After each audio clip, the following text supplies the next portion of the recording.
Hi, I'm Alan Ross. I'm here at the IEEE PES T&D, that's a lot of acronyms, conference.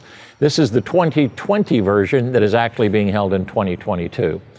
These interviews that we're conducting is with thought leaders on the future of the power industry. So enjoy. So our guest in this segment is Daniel Niccum. He is the president of Voltex. We're going to get into what Voltex is in a bit, but first of all, welcome, Daniel. Thank you so much for joining me. Thank you. Okay. The industry is changing. There are trends that are happening, but there's just a lot of change. Number one, infrastructure bill is going to throw a lot of money at something. Yeah. Whenever you hear the word money or digitalization, right, it's like a wild west out there, right? So from your perspective as a president in a company that's got to adapt to change in an industry, what do you think some of the biggest changes we're facing are going to be? Yeah, I think there's a number of different places where the industry is starting to change and modify. One, you just said it, digitization. Yeah. You see that, here, right. How many different monitoring companies or digital companies, digital twins, visualization, right? So how are we starting to take that information into the grid and back into the control houses so that we can understand what's happening with the assets, faster, better reliability, be able to work on them quicker.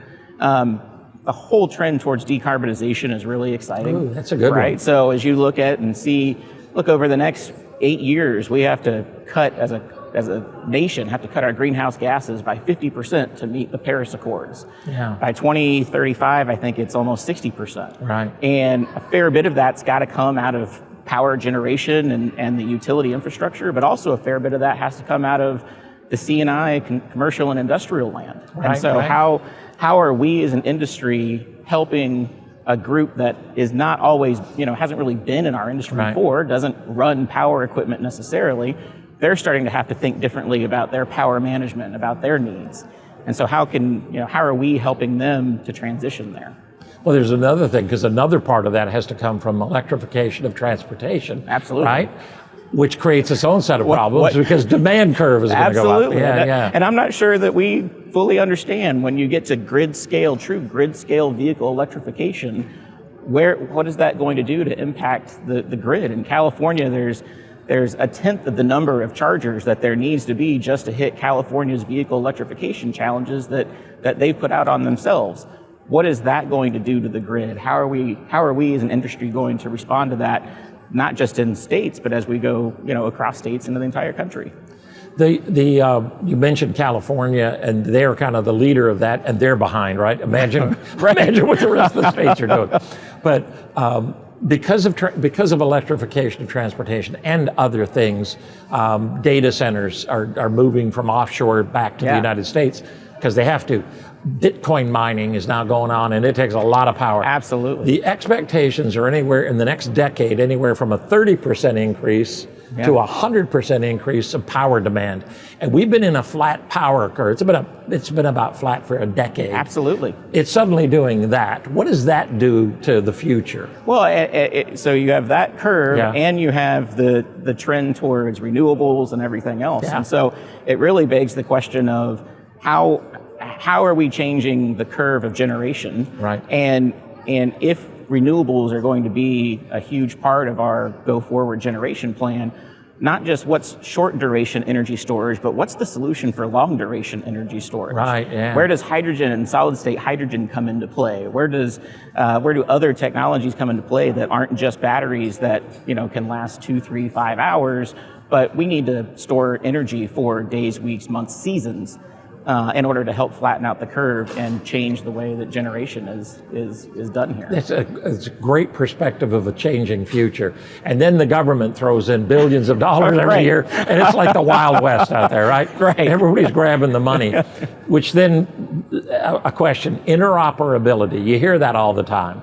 The idea that you can't have a bunch of disconnected systems. Right. You have to have connected systems. Talk about that. Well, and it's interesting because, yes, you need all of those connected systems, but then there's also that trend towards microgrids and smaller grids where, we want to be able to power a small group of areas that may be high risk, that we know are going to be challenged, so we want to make sure that they've got their own self-sustaining grid. Or C&I, where they may want to, start to hit their decarbonization goals, they're starting to put small power plants on their sites, right? So now you actually have this interoperability where you want to be able to have connectedness, but you also have distributed generation that's happening in so many other places.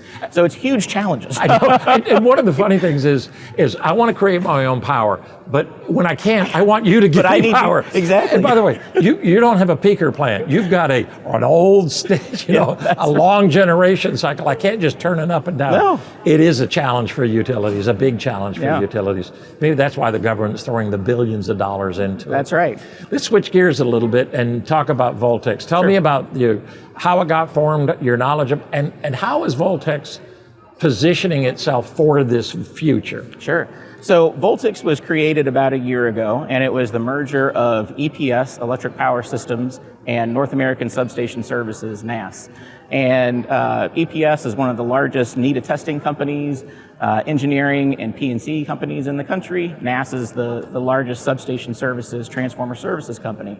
And so we brought these two businesses together about a year ago to really help figure out how we can help our customers tackle these huge challenges. How do we bring together the knowledge base of these two businesses and take the complementary services that we have to be able to help customers? And that's ultimately what we did. Were you at either one of them? So I was the president CEO of NAS. Okay. And then when we merged the businesses, I now focus primarily on growth-related items, value creation as a business, but also some of these really interesting industry trends and sort of emerging technologies, and how are we going to address those in the future? So we're still trying to figure that out. I was just about to ask you, so how are you going to address them in the future? Okay. Yeah. When the next one of these we do in the Grid Edge conference, which is a PES does this every 2 years. Now on the off years, we're going to be doing a Grid Edge conference, and it's expected to be as big as this. Okay. I'm on the steering committee, so I've got a little pitch in for it right now. But it's dealing with a lot of the grid edge issues that we're dealing with, which is where a lot of the change is taking place. Let's talk about IEEE for a little bit. I'm passionate about IEEE. I'm a mechanical engineer, and here they let me in. Wow, yeah. Okay. I'm not an engineer at all, so don't tell anyone. Oh, wait a minute. Camera, shut down. I gotta go. No, that's why you're the president. But IEEE, how important it is it to your company, to the people in your company? Because I know there are people within your company who have been part of IEEE and the committees and the work we do for a long time. Absolutely. We've had a number of people within both companies that have been members of IEEE for a long time, have been secretary of some of the committees, Transformer Committee, for example, specifically focused on control cabinets.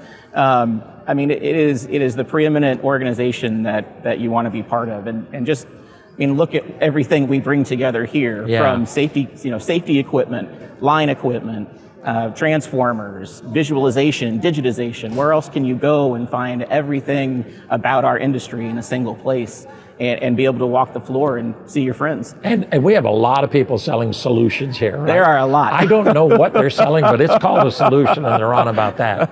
So that's great. I thank you for doing this. I appreciate this. Daniel, it was good to meet you, and thank you for the interview. Thank you so much. Appreciate it.